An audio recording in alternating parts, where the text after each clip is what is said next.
Hello बच्चों, let's read this question. The question says NH3 and BF3 combine readily because of the formation of. इस question में बोला गया है कि NH3 और BF3 को कंबाइन करेंगे तो किस बॉन्ड का फॉर्मेशन होगा। ठीक है, तो यहाँ हमारा की कंसेप्ट क्या हो जाएगा। Here write the key concept of this question. Key concept of this question is formation of bond. Here write key concept of this question, formation of bond between NH3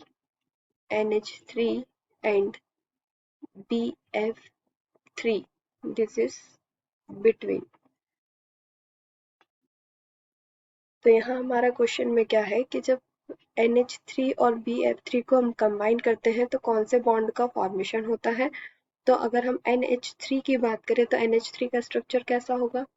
nitrogen, 2 lone pair of electrons are present and 3 hydrogens form a single bond with the nitrogen. And in BF3, this is the structure of BF3. ठीक है, तो यहाँ पे अगर हम देखें तो nitrogen में अमोनिया के पास में क्या है, lone pair of electrons present है।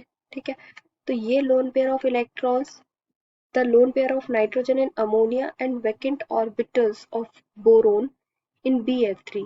बोरोन का जो वैकेंट डी ऑर्बिटल्स है और अमोनिया का नाइट्रोजन का लोन पेयर ऑफ इलेक्ट्रॉन्स है, वो कोऑर्डिनेट बॉन्ड का फॉर्मेशन करता है, help in the formation of coordinate bond. So here right this lone pair of nitrogen in ammonia and vacant orbital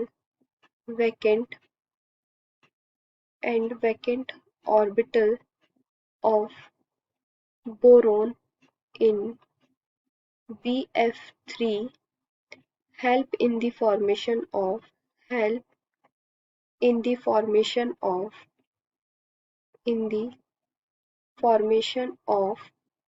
coordinate bond, help in the formation of coordinate bond. ठीक है, इन दोनों के बीच में कौन सा बॉन्ड फॉर्म होता है, coordinate bond form होता है between the ammonia, nitrogen of ammonia and boron of BF3।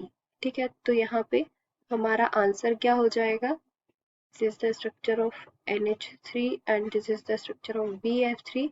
The correct option in this is option number 3 is correct answer. Option number 3 is correct, that is coordinate bond.